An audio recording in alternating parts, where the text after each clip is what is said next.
ఇప్పుడే జీ5 app download చేయండి. చూడండి మీ ఫేవరెట్ టీవీ షోస్ ఎప్పుడైనా ఎక్కడైనా. నా ద్వారా తెలుసుకోవాలని అడుగుతున్నావా? నిజంగా తెలియకే అడుగుతున్నాను. ఇందులో తెలియకపోవడానికి ఏముంది? ఈరోజు మీ ఇద్దరికి ఫస్ట్ నైట్. మీకు ఫస్ట్ నైట్ ఏర్పాటు చేద్దామని నిర్ణయించుకున్నాం. అందుకే పాలు స్వీట్లు తీసుకొచ్చాం. అయ్యో అక్క, మా ఇద్దరికి ఫస్ట్ నైట్ ఎందుకు? అనయ్య, మా ఇద్దరికి ఫస్ట్ నైట్ ఏంటి అన్నయ్య? మా ఇద్దరికి ఎప్పుడు అయిపోయింది కదా. అవునా? చాలా ఆపుతావా? పేరుకే మీరిద్దరు భార్యాభర్తలు, కానీ మీ ఇద్దరి మధ్య అసలు మొగుడు పెళ్ళాల సంబంధం లేదని మాకు తెలియదు అనుకుంటున్నావా? పృథ్వీ మంచం మీద, నువ్వు నేల మీద పడుకున్నప్పుడే మీరిద్దరు దూరంగా ఉంటున్నారన్న విషయం నాకు అర్థమైందిలే. అందుకే మీ ఇద్దరిని ఒక్కటి చేయాలని ఇలా ఫస్ట్ నైట్ ఏర్పాటు చేశాం. అన్నయ్య, మేమిద్దరం దూరంగా ఉండడం ఏంటి? మేమిద్దరం ఎంతో అన్యోన్యంగా ఉంటున్నాం. నిజమా? సరే, అయితే ఇదే మాట పొన్నమే కళ్ళలోకి చూసి చెప్పు.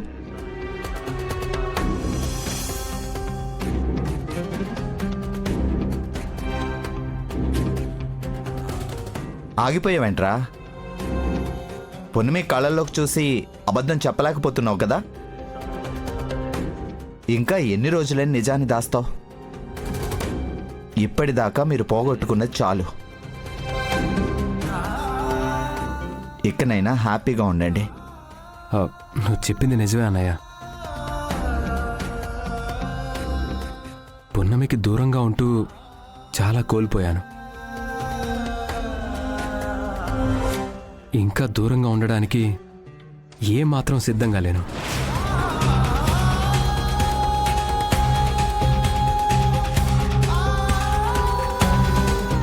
తనకు కూడా ఇష్టం అయితే నాకెలాంటి అభ్యంతరం లేదు.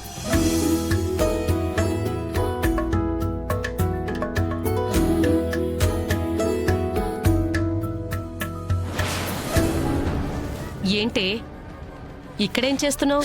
అమ్మా, ఒకసారి అటు చూడు.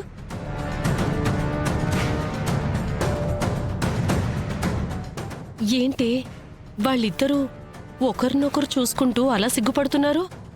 ఫస్ట్ నైట్ అయితే సిగ్గుపడ్రా? ఫస్ట్ నైటా? అవునమ్మా, భాగ్యం ఉన్న చోట ఉండకుండా మీరిద్దరూ దూరంగా ఉంటున్నారు. నాకు తెలుసు, ఎప్పటికైనా మీరిద్దరూ కలిసిపోండి, ఫస్ట్ నైట్ చేసుకోండి, గంపెడి పిల్లల్ని కనివ్వండని ఉచిత సలహాలిస్తుంది. దాంతో జరగబోయే ఫస్ట్ నైట్ తలుచుకొని ఇద్దరూ తెగ సిగ్గుపడిపోతున్నారు. ఓర్ నాయనో, వీళ్ళిద్దరూ ఒకటవ్వలేదు, ఎడమొహం పెడమొహంగా ఉంటున్నారు. ఇక జీవితంలో వీళ్ళిద్దరూ కలుసుకోరు అనుకొని ఈ భాగ్యం ఇంత పని చేస్తుందా? సరే, నేనుండగా వీళ్ళిద్దరికీ ఒకటయ్యే రోజు రానివ్వను. వాళ్ళిద్దరికీ శోభనం జరిగి బావ ఎక్కడ దూరమైపోతాడో, ఆ పుణ్యమి బావని శాశ్వతంగా ఎక్కడ కొంగుని కట్టుకుంటుందోనని టెన్షన్ పడి చచ్చానమ్మా. ఇప్పుడు నువ్వు వచ్చావు కదా, ఇంక నాకు టెన్షన్ లేదమ్మా. వెళ్దాం పదా. సరేరా, ఇప్పటికే చాలా టైం అయింది, మేము వెళ్తాం. ఏంటయ్యా, ఏంటి మీరు చేసే పని? మేమేం చేసాం అత్తా? చేసిందంతా చేసి మేమేం చేశాము అని అడుగుతున్నావు. పున్నమి ఉన్న పరిస్థితి ఏంటి? మీరు చేస్తున్నదేంటి? కన్న తండ్రి అన్ని కష్టాలు పడుతుంటే నువ్వేమో జాలీగా జీవితాన్ని గడిపేయడానికి సిద్ధపడిపోతున్నావు.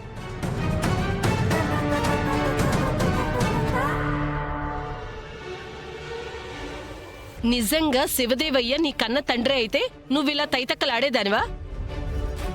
అక్కడ శివదేవయ్య జైల్లో నీ గురించి కన్నీరు మున్నీరై ఏడుస్తుంటే నీకు మాత్రం చీమ కుట్టినట్టు కూడా లేకుండా శోభనానికి సిద్ధపడిపోయావు. నిజంగా శివదేవయ్య నీ కన్న తండ్రి అయితే నువ్విలా ప్రవర్తిస్తావా? ఈ కార్యక్రమానికి ఓకే అంటావా? అత్తయ్య, నువ్వేం మాట్లాడుతున్నావు నీకైనా అర్థం అవుతుందా? పొరపాటున ఆయన బయటికి రాకుండా జైల్లో ఉంటే మేం కూడా ఆయన వచ్చేంత వరకు ఇలాగే బతికేయాలా? పున్నమి స్థానంలో మీ కూతురుంటే మీరిలానే మాట్లాడతారా? ఏంటి? ఏం మాట్లాడుతున్నావు? పున్నమి కాబట్టి కన్న తండ్రి జైల్లో అష్ట కష్టాలు పడుతున్నా శోభనానికి సిద్ధపడిపోయింది. ఇదే నా కూతురైతే ససే మీరా ఒప్పుకోదు. అది నా కూతురు క్యారెక్టర్. పిన్ని, ఏ ఉద్దేశంతో ఇవన్నీ అన్నారో నాకు తెలీదు,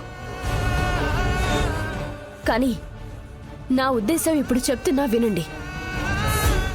మా నాన్నగారు తిరిగి నిర్దోషిగా బయటికి వచ్చే వరకు ఇప్పుడు ఎలా ఉన్నానో అప్పటిదాకా అలాగే ఉంటాను.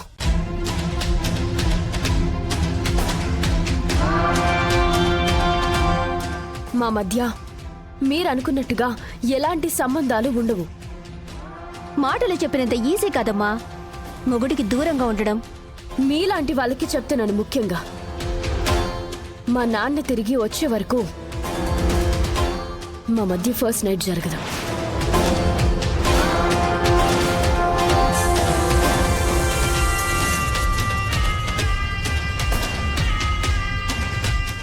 సరే చూద్దాం, ఇచ్చిన మాటకి ఎంతవరకు కట్టుబడి ఉంటావో చూద్దాం. వెళ్దాం పదమ్మా.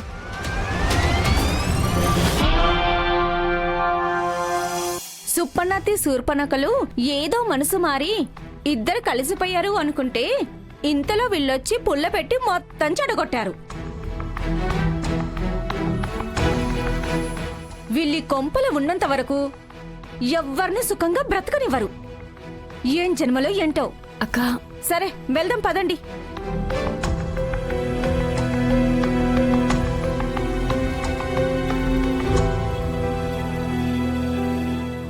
నేను అన్న దాంట్లో ఏమైనా తప్పుందా అండి? తప్పేం లేదు పున్నమి. నువ్వు కూతురుగా ఏం మాట్లాడాలో కరెక్ట్గా అదే మాట్లాడావు. శివదేవయ్య గారి కూతురు ఎలాంటి నిర్ణయం తీసుకుంటుందో అలాంటి నిర్ణయమే తీసుకున్నావు. రేపే మనం కోర్టుకు వెళ్తున్నాం. మీ నాన్నని నిర్దోషిగా విడుదల చేస్తున్నాం. చాలా థ్యాంక్స్ వకీల్ సాబ్, సంతోషమైన వార్త చెప్పారు. సరే పద, ఇప్పటికే లేట్ అయింది, పడుకుందాం.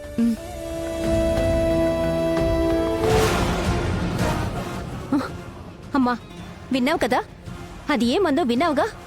ఆ శివదేవయ్యని నిర్దోషిగా నిరూపించి తిరిగి ఇంటికి తీసుకొచ్చే వరకు ఫస్ట్ నైట్ జరగదంట. అప్పటిదాకానే బావకి దూరంగా ఉంటుందంట. పెచ్చి మొహంది. ఆ శివదేవయ్య గారు జైలు నుంచి బయటకెప్పుడు రావాలి? వీళ్ళ కార్యం ఎప్పుడు జరగాలి? నిజమే, మీరప్పటి వరకు పగటి కళ్ళు కంటూనే ఉండండి. ఈలోపు శివదేవయ్య రావడం, పున్నమికి పుద్వికి శోభనం జరగడం, వాళ్ళకు పుట్టే పిల్లలకి మీ అమ్మేమో చీవుడు తుడుచుకుంటూ నువ్వేమో మూతులు తుడుచుకుంటూ గడపడం నా కళ్ళారా చూస్తాను. ఏడ్సినట్టుంది. శుభం పలకరా పెళ్లి కొడుక అంటే పెళ్లి కూతురు ఎక్కడ చచ్చింది అన్నాడంట. మీలాంటివాడు. మీ నోట్లోంచి ఎప్పుడు మంచి మాటలే రావా? జీ5 యాప్ డౌన్లోడ్ చేసి అన్ని ఎపిసోడ్స్ పూర్తి ఉచితంగా చూడండి.